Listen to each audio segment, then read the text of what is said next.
Before we dive into the depths of darkness and this chilling tale, if you enjoy these mysterious journeys, don't forget to like the video and subscribe to join the Night Tailies family. Also, if you have your own unexplained stories, share them with us in the comments. Now, if you're ready, let's begin. For Elias and Sarah, everything began on a rainy October morning when they arrived at their grim manor, perched on the rugged cliffs of Cornwall. When Elias's uncle Thomas died, he left behind nothing but this massive, damp-smelling pile of stone and a single strange condition in his will.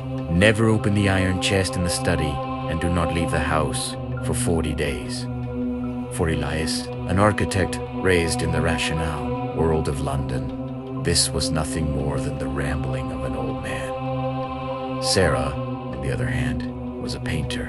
She was fascinated by the Gothic architecture of the house and its misty garden. However, the moment they stepped inside, when the door shut behind them, the air inside felt as if it pierced their lungs like needles.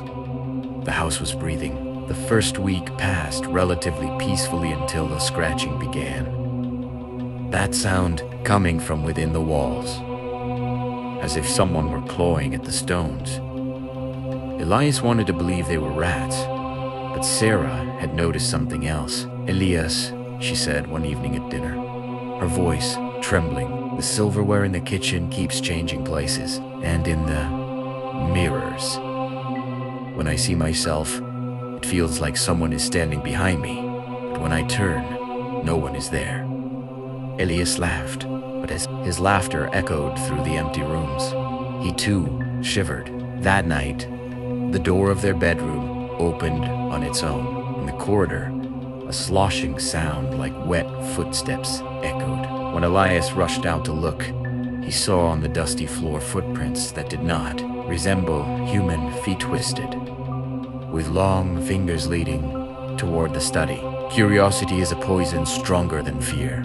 Ignoring his uncle's warning, Elias entered the study. In the center of the room stood the iron chest, as if it were absorbing the air around it. Its lock was rusty, yet it opened easily, as if it had been waiting for Elias's touch. Inside, wrapped in velvet, was that object emitting a heavy odor? An amulet. It was covered with a parchment that resembled human skin and tightly bound with silver chains. The moment Elias loosened the chain, all the clocks in the house stopped at once. The storm outside ceased as if cut by a knife, replaced by an absolute, deafening silence. That night, Sarah began to speak in her sleep, but it wasn't English. It was a guttural, rasping, ancient language that made one's bones ache. The next morning, Sarah stood in the kitchen with her back turned to Elias. When Elias called out to her, she didn't respond. As he approached, he saw that Sarah was holding a knife and making deep cuts on her own arm, but no blood flowed. Instead, a black, tar-like liquid seeped from the wounds. "Sarah, what are you doing?" Elias shouted. Sarah slowly turned around.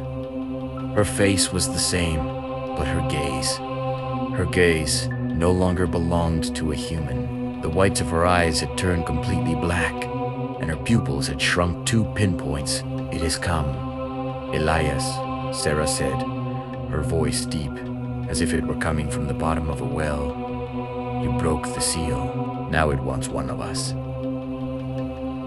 Just as it took your grandfather, just as it took your father." Elias trembled in horror. All the men in his family had supposedly died in accidents, but the truth had been buried in the foundations of this house. The amulet was not protection, it was a bond of payment. It was the seal of that dark pact made with a tribe of jinn. When night fell, the house was no longer a refuge, but a hunting ground. Black shadows began to separate from the walls. These shadows were solid.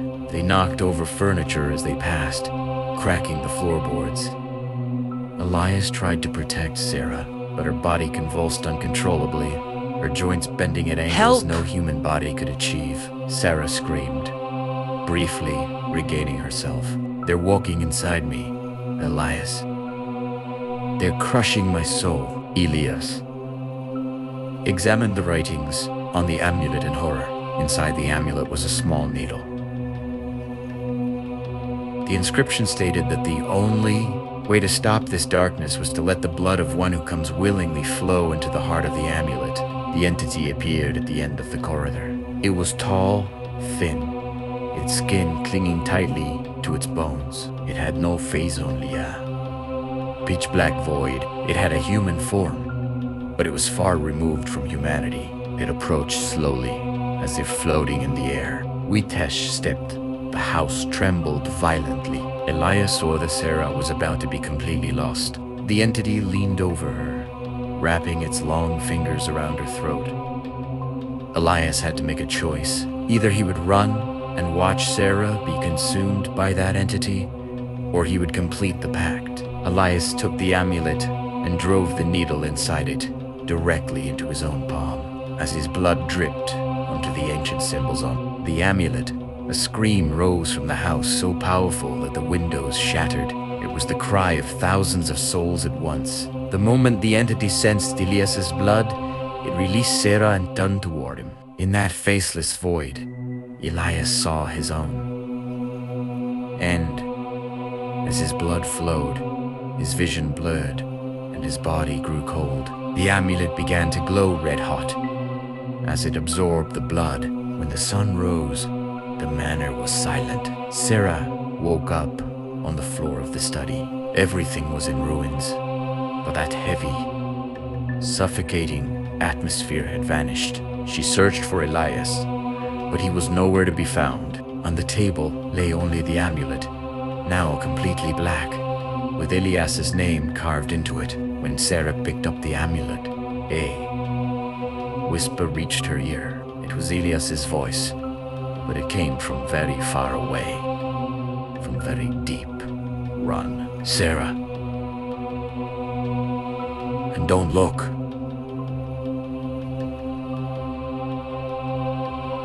Back Sarah fled the house and never returned to that town again. But years later, when she looked into the mirror in her own home, she saw Elias's pale face within the shadow behind her. And right beside him, that shapeless, dark figure. Elias had not died. Elias had become the new seal of the pact. And even though the entity had taken its payment, it had never truly left. It was simply waiting for the next heir to open the door.